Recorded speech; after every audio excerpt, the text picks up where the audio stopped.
Belum habis berita PHK massal yang terjadi di berbagai pabrik-pabrik yang ada di Indonesia, ada lagi teman-teman berita baru. Pabrik yang baru tutup gara-gara karyawannya mogok massal. Bayangin mogok massal, minta perusahaannya tutup, bawa spanduk, giliran perusahaannya ditutup beneran, menyesal. Aduh, mungkin peribahasa yang tepat untuk kasus ini adalah jangan meludah di sumur di tempat kamu menimba air, teman-teman. Jadi, hasilnya seperti ini. Kita demo, kita protes ke tempat kita kerja, minta tutup, ditutup beneran, nangis. Apalagi kalau misalnya kita sebagai tulang punggung keluarga ya, teman-teman. Jadi kalau misalnya ada apa-apa tuh, ya harusnya kita berpikir panjang terlebih dahulu. Jangan asal ikut-ikut aja teman kita yang frontal ya, teman-teman.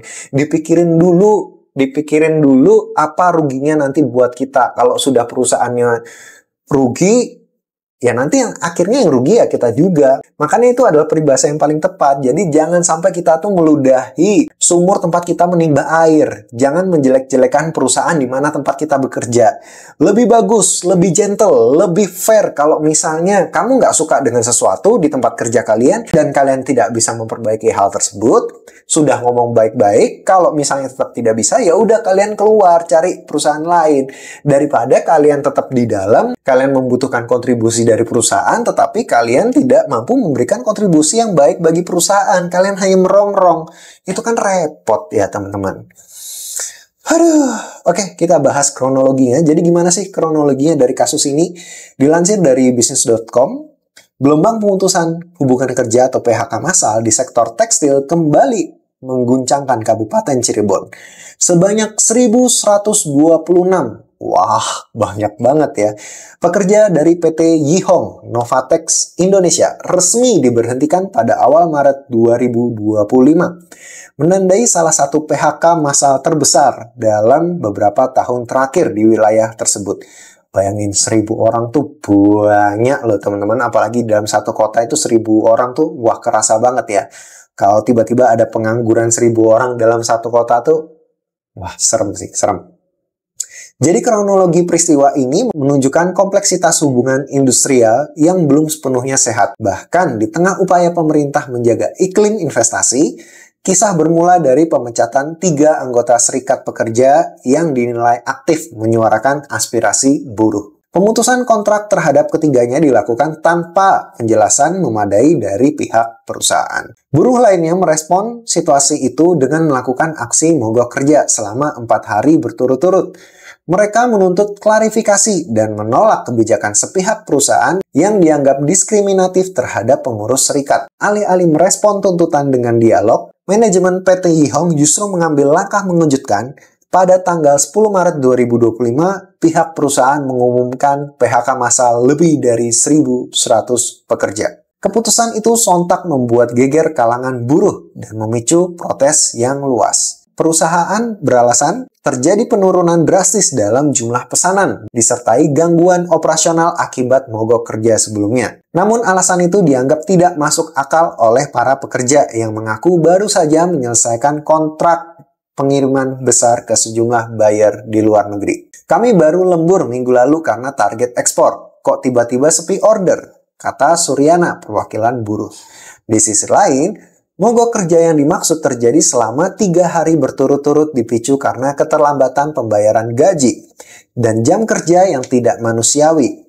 Buruh menyatakan mereka hanya menuntut hak-hak dasar yang semestinya sudah diatur di dalam Undang-Undang Ketenagakerjaan. Waktu itu kami hanya ingin menyuarakan hak normatif. Tapi yang terjadi justru kami semua diberhentikan secara sepihak. Tidak ada mediasi dan tidak ada peringatan, kata Sekretaris Jenderal Konfederasi Kongres Aliansi Serikat Buruh Indonesia atau KASPI. Sehari setelah pengumuman PHK, ribuan buruh mendatangi kantor Kabupaten Cirebon. Mereka menyuarakan protes atas pemecatan massal yang dinilai tidak sesuai dengan prosedur. Dalam orasi, para buruh menyebut langkah manajemen adalah bentuk balas dendam terhadap aksi mogok kerja. Aksi yang berlangsung pada 11 Maret itu sempat memanas. Sejumlah demonstran mencoba merangsek masuk ke halaman kantor bupati.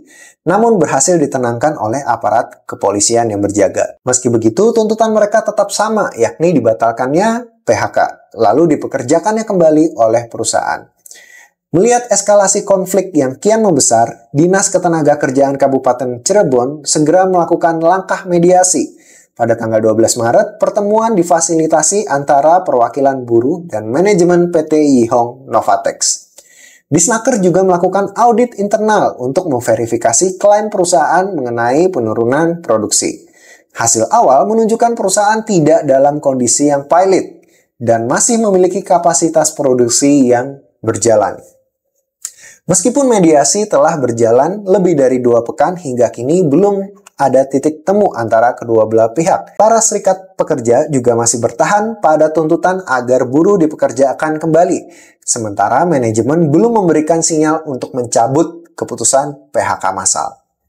Kami berharap jika perusahaan kembali beroperasi, maka buruh yang sudah memiliki pengalaman kerja diberikan prioritas untuk direkrut kembali. Jumlahnya pun harus lebih besar daripada tenaga kerja yang baru bekerja, kata Sekretaris Daerah Kabupaten Cirebon, Hilmi Rifai. Hilmi menyoroti perlunya hubungan kerja yang sehat dan saling menguntungkan antara perusahaan dan karyawan. Menurutnya, Cirebon sangat berkepentingan agar kegiatan investasi tetap berjalan, namun dengan tetap memperhatikan kesejahteraan para pekerja. Ia juga menekankan proses PHK seharusnya tidak dilakukan secara sepihak. Untuk itu, Pemkab meminta agar perusahaan menjalin komunikasi dengan Dinas Tenaga Kerja Kabupaten Cirebon dalam melibatkan unsur tripartit untuk mengambil keputusan penting terkait ketenaga kerjaan. Langkah-langkah preventif semacam ini penting agar tidak terjadi pemutusan hubungan kerja secara tergesa-gesa dan menimbulkan gejolak sosial, ujarnya. Nah, jadi dari kasus ini kita belajar bahwa perusahaan itu punya kacamatanya ya teman-teman, dan para karyawan tuh punya kacamatanya sendiri. Jadi kalau misalnya kita hanya menuntut di kacamata kita sendiri, itu nggak akan ada akhirnya kalau misalnya kita ngelawan orang yang ngotot menggunakan kacamatanya mereka juga, teman-teman. Di kacamata buruh ini benar, di kacamata perusahaan ini benar, dua-duanya benar, teman-teman. Jadi hal yang paling baik adalah seharusnya kita saling menghargai, saling menghormati satu dengan yang lainnya. Saya sendiri punya beberapa teman yang memang punya pabrik ya teman-teman, dan mengelola pabrik itu memang tidak gampang. Begitu pabrik itu omsetnya turun, mereka harus menggaji, bayangin, ribuan orang. Itu nggak main-main menggaji segitu banyak orang ya teman-teman. 100.000 satu orang aja, kalau karyawannya 1.000 itu udah jadi 100 juta sendiri teman-teman. Bayangin, pasti masalah gaji akan menjadi hal yang dalam tanda kutip sangat-sangat sensitif ya teman-teman.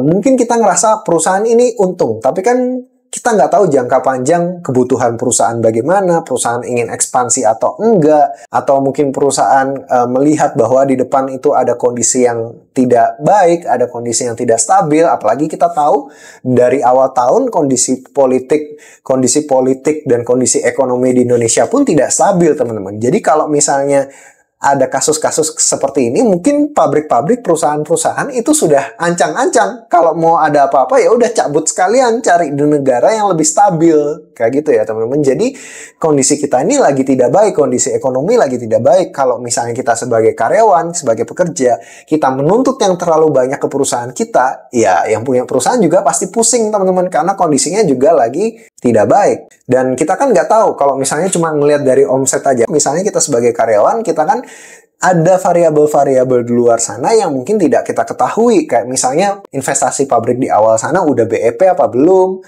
atau misalnya uang yang digunakan tuh dari utang atau enggak. Jadi tidak hanya bisa diukur hanya dari omset. Oh, ini omsetnya gede karena kita habis menyelesaikan pekerjaan dalam jumlah besar. Nah kan kita nggak tahu ya teman-teman. Jadi nggak ada salahnya kalau misalnya kita berbaik sangka. Nah, ini dari sisi buruh. Sekarang kita bahas dari sisi perusahaan. Perusahaan itu juga kadang seperti itu, karena ada perusahaan-perusahaan yang memang jam kerjanya itu nggak layak banget ya teman-teman. Jadi lebih dari 8 jam kerja untuk ngejar setoran ya teman-teman. Jadi bayangin aja, mereka kerja dari pagi sampai dengan sore. Bahkan Di hari Sabtu pun belum tentu mereka libur, padahal jam kerja mereka lebih dari 8 jam ya teman-teman. Ada loh perusahaan-perusahaan yang seperti itu, pabrik-pabrik yang seperti itu ada teman-teman. Karena apa? Karena mereka memang mengejar produksi. Tetapi seharusnya bagi perusahaan harusnya fair dong. Kalau misalnya kamu berani nyuruh orang lembur, ya harusnya ada lemburan dong. Saya yakin 100% kalau misalnya orang disuruh kerja ekstra dari jam yang seharusnya, tetapi dia dikasih lembur, nggak ngeluh harusnya teman-teman. Kecuali kalau misalnya dia udah capek lembur seminggu gitu, lembur terus tiap hari lembur, nah itu pasti ngeluh. Tapi kalau misalnya lemburnya jarang-jarang, terus di lemburannya juga ada insentif lemburan di situ, saya yakin pasti orang juga fine-fine aja karena ngerasa fair. Tapi kalau misalnya nggak ada lemburan, ya itu biasanya orang ngerasa tidak fair. Tapi saya nggak tahu ya di dalam kasus ini lemburannya dibayar apa enggak, saya nggak tahu ya teman-teman. Tapi ini saya berbicara secara general. Kebanyakan kalau misalnya perusahaan, kalau yang manajemennya tidak baik, ya itu tadi ya teman-teman, disuruh lembur, disuruh ini, tapi nggak ada insentif tambahan. Harusnya kan kalau lembur ya harus ada insentif tambahan biar orang tuh happy, biar orang tuh seneng gitu ya teman-teman. Dan kalau misalnya kita dari sisi perusahaan, iklim bekerja itu tidak tenang karena ini sangat mengganggu. Karena iklim pekerjaan itu adalah emosional, apalagi kalau misalnya ini tidak bisa dikelola dengan baik, orang akan fokus ke itu-itu aja teman-teman. Akhirnya apa? Lingkungan kerjanya jadi toksik. Kerjanya, produksinya harusnya bisa bagus, tapi karena lingkungan kerjanya tidak baik, iklim kerjanya tidak bagus, kerjanya males-malesan, kerjanya asal-asalan, di tempat kerja ngegosip terus, ya kan akhirnya kapasitas produksi jadi berkurang ya teman-teman. Apalagi kalau misalnya sampai mogok kerja, bayangin, sampai mogok kerja. Bahkan saya ada ngelihat video CCTV-nya ya teman-teman. Bayangin ada beberapa orang yang swiping, ada orang yang datang niat kerja masuk ke pabrik, disuruh berhenti teman-teman karena dianggap tidak solidaritas. Nah ini loh kesalahannya ya. Jadi aduh, solidaritas itu nggak selalu kayak gitu caranya ya teman-teman. Solidaritas itu kalau misalnya kita membawa orang bersama-sama ke tempat yang baik, nah itu baru solidaritas yang bagus. Tapi kalau misalnya kita udah tahu resikonya ini jelek, bakal jelek, kita ngajak orang lain untuk ikutan susah, itu namanya bukan solidaritas. Itu namanya konyol. Kamu nyari teman untuk masuk ke lubang yang sama dengan kamu. Akhirnya orang yang tadi niat kerja, gara-gara PHK massal, akhirnya dia kehilangan lapangan pekerjaannya. Padahal dia niatnya udah serius, hati yang tulus, hati yang bersungguh-sungguh karena dia tulang punggung keluarga. Nggak ikut-ikutan masalah itu, tiba-tiba dia kena juga. Bayangin kalian yang provokator-provokator hal seperti ini, di mana tanggung jawab kalian? Kalian mau nafkahin mereka? Enggak kan? Usahakan kalau kita mau protes ya jangan merugikan orang lain. Protes silakan, bersuara silakan, tapi jangan merugikan orang lain.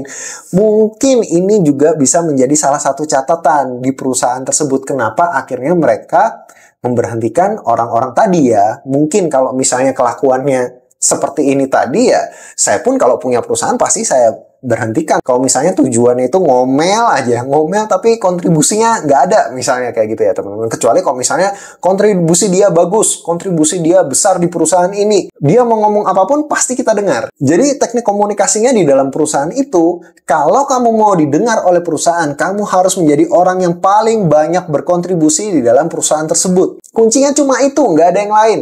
Kalau misalnya kamu kontribusinya kurang, kamu ngomong sampai berbuih-buih, sampai mulutmu berbusa-busa, nggak ada gunanya. Jadi, kalau misalnya kita mau didengar di perusahaan tempat kita bekerja, caranya cuma satu, kontribusimu harus paling besar di kantor atau perusahaanmu itu. Minimal kontribusimu kelihatan. Kalau kontribusimu kelihatan, kamu ngomong apa akan lebih mudah didengar. Jadi gitu ya teman-teman. Dan kita nggak tahu ini kasusnya masih gunjang-ganjing, tapi ada rumor juga katanya kemungkinan akan dibuka kembali perusahaannya, tapi ini masih abu-abu. Nanti kita tunggu berita berikutnya ya teman-teman. Tapi dari terakhir video ini diambil, beritanya sih perusahaannya masih belum menemukan titik terang ya teman-teman. Walaupun ada beberapa rumor katanya kemungkinan akan dibuka kembali. Kalau misalnya ini sampai benar-benar tutup, wah ini kerugian yang sangat besar. Apalagi Indonesia dalam beberapa bulan terakhir PHK massal itu gila-gilaan ya teman-teman. Kalau ini terjadi, kondisi ekonomi semakin buruk sih saya rasa. Jadi semoga nanti bisa ketemu jalan tengahnya dan berakhir dengan baik.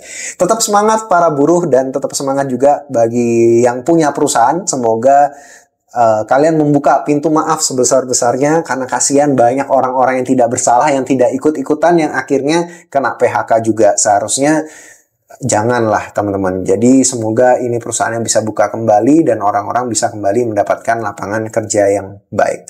Oke, mungkin sekian dulu ngobrol kita kali ini. Saya Joshua Hovian, sampai jumpa lagi di video berikutnya. Stay healthy and God bless.